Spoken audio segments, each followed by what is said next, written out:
Good morning. This is Math 12 Statistics with Professor Grenfell, that is me, and we're going to just dive right in to the first chapter, Chapter 1, The Nature of Probability and Statistics. So, the first question we want to ask is, what is statistics?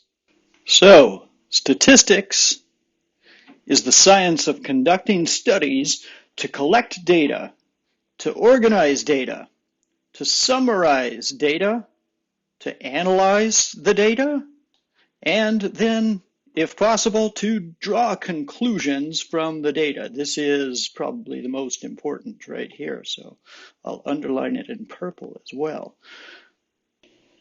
Now, I've said it, well, quite a few many times, so let's talk about data. Data are values we either measure or observe that the variables assume. So that just means what the variable is equal to when I say assume. The two main branches of statistics are descriptive statistics and inferential statistics. So we'll get into those in just a moment. This is the subject heading of Chapter 1, Section 1. So I'll denote these by little ESET symbol and then 1-1. We have a few definitions. So if you see me write this in the future, DEF, little N superscript underlined, that spells definition. I can't be bothered to write all of those letters, so I make up weird abbreviations. So you might want to get used to them in case you see something strange looking on the page. Definitions or vocabulary. The first is the notion of a variable. What is a variable? Well, a variable is a characteristic or attribute that can assume different values. And we talked about variables just a moment ago. We were discussing data. Well, let's see. The variable is essentially just a little object that stores the data value. And since it can assume different values, we call this variable because it could vary. The second notion that we're going to look at is population. What is a population? A population consists of all subjects that are being studied. In the book it says human or otherwise. So when we go and collect information from the entire population, we call this a census, as opposed to a sample.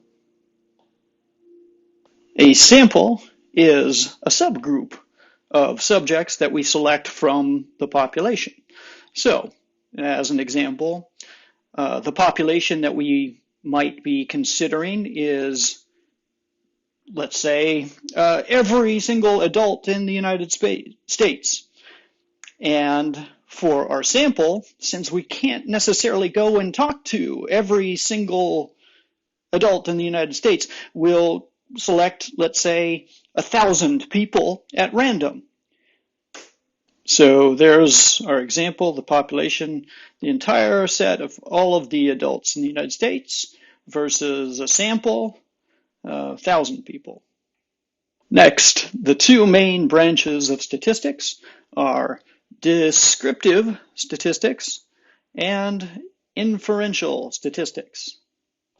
First, descriptive statistics consists of collecting, organizing, summarizing, and presenting the data. And this will be discussed in chapters 1 through 3 for the most part in our book.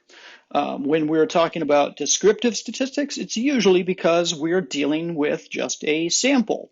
And well, if we have information about the entire population, if we have a census instead of a sample, that would be great. And we can say everything there is to say about the population. But for the most part, we don't have all of that information. And so that leads us to the second major branch of statistics, inferential statistics. Inferential statistics consists of generalizing from samples to populations because we may not have the ability to go out and take a census, and so we have to use a subset of the entire population for our sample. Performing estimations, discussed in Chapter 7, and hypothesis tests, Chapter 8. Determining relationships between variables, so that's Chapter 10. Oh, here, Chapter 8 and 9. And to just summarize all of that, making predictions. Again, because we may not know precisely what's going on in the entire population, so we are looking at samples and making predictions about what's happening in that entire population. All right, so let's take a look at a quick example and determine whether descriptive or inferential statistics were used. And I apologize for the photo here, a little shadow, but let's look at each of these examples. In A, it says the average price of a 30-second ad for the Academy Awards show in a recent year was $1.9 million. So that is descriptive statistics. Why? Well, let's see. Because it is one recent year, and they're able to go and look at the price of each ad that's taken out. There's a finite number, so they can just look at all of them. And the average is a way of summarizing that data. Part B, the Department of Economic and Social Affairs predicts that the population of Mexico City, Mexico, in 2030 will be, what is this? 238,647,000 people. This is pretty clear that it is inferential statistics. Why? Because it is hopefully not yet the year 2030. Hopefully I will have updated this video by then. And the key word right here is predicts. We don't know, and so we're making a prediction that is inferential statistics. Part C says, a medical report stated that taking statins is proven to lower heart attacks, but some people are at a slightly higher risk of developing diabetes when taking statins. Okay, so this is another example of inferential statistics. Let's discuss why. Well, first of all, what do they mean by proven? Does it mean it will always work every single time, or are they making a generalization from a sample? They can't go and look at every single person who takes statins, so they gather some people and make a generalization to say that they're at a slightly higher risk of developing diabetes. And lastly, Part D says, a survey of 2,234 people conducted by the Harris Poll found that 55% of them said that excessive complaining by adults was the most annoying social media habit. Yes, complaining and trolling, the two favorite social media habits. That is descriptive statistics. Why? Well, because they did a survey of just that many people. There's many more adults who use social media, and they went out and gathered a small sample by sending out a survey, getting a smallish number of respondents. So that is descriptive statistics. And so that takes us to the end of Chapter 1, Section 1. We'll move on now to talk about variables and types of data in Chapter 1, Section 2. The two main types of data, or variables, are qualitative and quantitative variables. Qualitative variables are variables that have distinct categories that are defined according to some quality. That's a key word to help you remember: qualitative, quality, or attribute. A couple of examples are color, right? Something's either red or blue, so that is distinct categories according to a quality or attribute, or states in the United States, right? California, Nevada, different categories. Quantitative variables are variables that can be counted or measured. So they are quantities, hence the word quantitative. That's how you can remember that. Some examples being weight, because we measure that, or age, because we can count the number of years. And essentially, quantitative variables are numerical. We use numbers to describe their values. And qualitative variables are categorical, because all we're able to do is to divide into different categories. Now, these next two types of variables, discrete variables and continuous variables, are not distinct from, they're not a new type. They're basically subclassifications of quantitative variables. So quantitative variables are either discrete, that means they can be counted, or they are continuous. The fancy way of saying that a numerical value is continuous is there are infinitely many values between any two values. But the key thing to remember is they are obtained by measuring. And they may often be fractions and or decimals. So two different types of quantitative data, discrete or continuous. And in this next example, we'll look at and classify each variable as either a discrete variable or a continuous variable. I'll just put D for discrete or C for continuous. All right.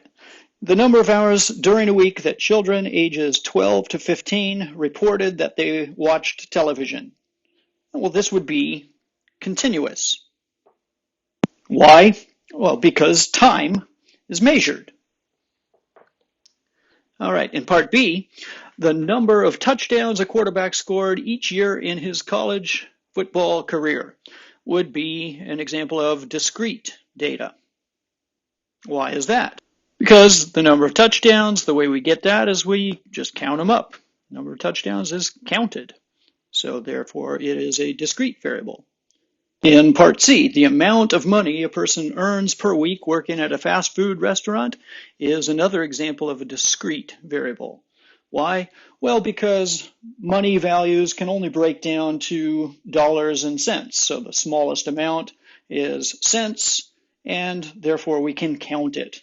Even though this is a value that we might look up or measure, the values themselves, the numerical values, are discrete because can't get lower than 1 cent. There's no value in between 1 cent and 2 cents, so we definitely don't have infinitely many values between any two values. D, the weights of the football players on the teams that play in the NFL this year is an example of continuous data. Why? Because weights are measured. The next thing that we're going to look at is the boundary, or the boundary class of a data value. And so this is defined as the class in which a data value would be placed before it was rounded. So here, what do we mean by a class in which the data value would be placed before it was rounded? Well, think about it this way. Think about it as a bucket. This bucket right here from 16.5 to 17.5, not inclusive, would be the set of all values that would round to 17. Okay, so if we're going to round to the nearest ones place and we have 17.2, that would round to 17. And here the boundary, we're not going to quibble about, well, 17.5 would technically round up to 18. Yeah, but still, that is the line If we're on this side of the line, it would round to 17. If we're on the other side of the line or exactly on that line, it would round to 18. It's too much to think about. So we'll just say it's this bucket from 16.5 to 17.5. That is the boundary for the number 17. So here's example 1-3, class boundaries. We're going to be finding the boundaries for each of these measurements. In part A, 17.6 inches. What's the boundary of that measurement? Part B, 23 degrees Fahrenheit, and so on and so forth. I've added D, E, and F here, so I'm just going to make up another couple of examples. So D, 15 centimeters, E, 1.7 grams, and then F, 39.678, just the number.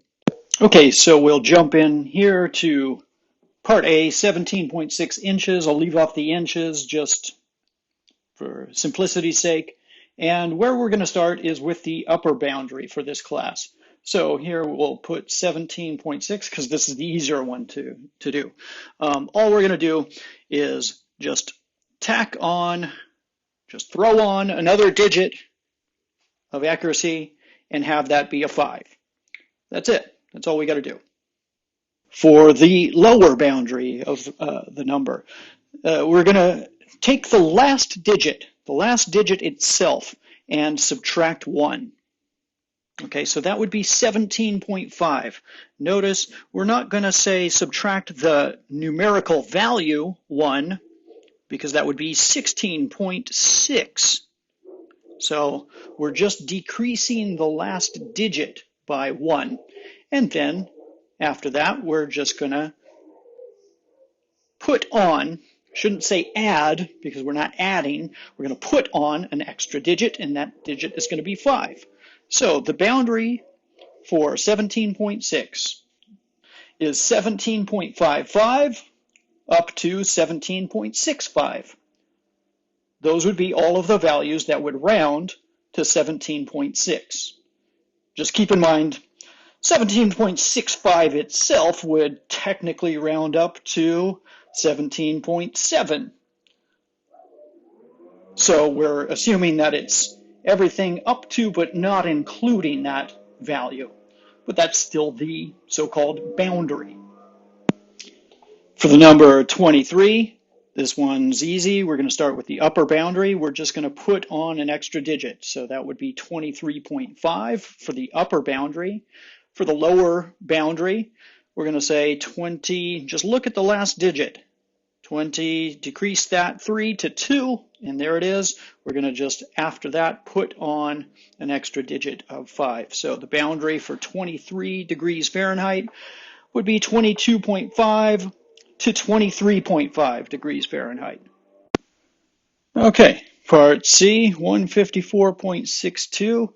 That's the digit that it's rounded to. So for the upper bound, it's going to be 154.62 and extra digit of 5. For the lower bound, 154.6.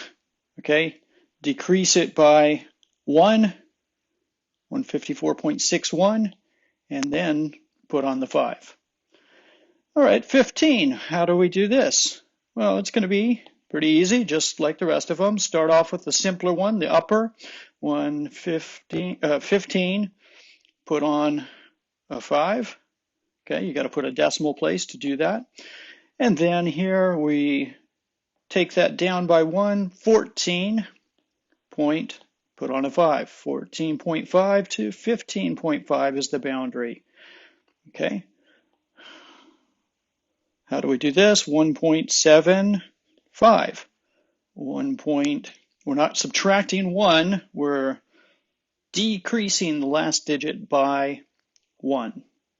1.65 to 1.75. Those are all of the numbers that would round to 1.7. So similarly here, 3, 9, 6, 7, 8. Put on a 5. And then here, 39.67 chop it down by 1, 7, and then put on a 5. Now in this last little bit, we're going to go over levels of measurement, and I'm just going to breeze through these because I'm already over 20 minutes and I wanted to keep it under 20 minutes. So the levels of measurement are nominal, in which the data values can be classified into distinct categories, but they can't be ranked or ordered. They can't really compare one or another. Ordinal breaks data into distinct categories that can be put in order or ranked. Interval ranks data with precise difference between units of measure, but there's no meaningful zero. And then ratio has all of the characteristics of interval measurement with a meaningful or true zero. So in this next example, measurement levels, we'll go over each one of these with a little explanation. So what level of measurement would be used to measure each variable? Part A, the ages of authors who wrote the hardback versions of the top 25 fiction books sold during a specific week. That would be ratio measurement. Why? Because it's age, and a person can be 0 years old. That means they are not quite yet born exactly just yet. In part B, the colors of baseball hats sold in a store for a specific year. This would be nominal measurement because there's distinct categories, but other than that, you can't really say anything else. They're just different colors. In part C, the highest temperature for each day of a specific month would be interval measurement. Okay, we're talking about temperature here, and 0 degrees does not mean there is no temperature, there's no heat, but there still are distinct measurable differences between 1 degrees and 2 degrees, etc. And finally, in part D, the ratings of bands that played in the homecoming parade at college. Well, all right, here we can rank these, and so that would be ordinal. But we can't say, the first place band that was exactly this much better than the second place band, and so on, the third place band, whatever. There's no specific, precise differences between these rankings for ordinal. And so that is all for sections 1 and 2 of chapter 1 on the nature of probability and statistics. In the next video, we're going to go over chapter 1, section 3, and chapter 1, section 4. And hopefully we can keep it under 20 minutes. All right. Until then, bye-bye.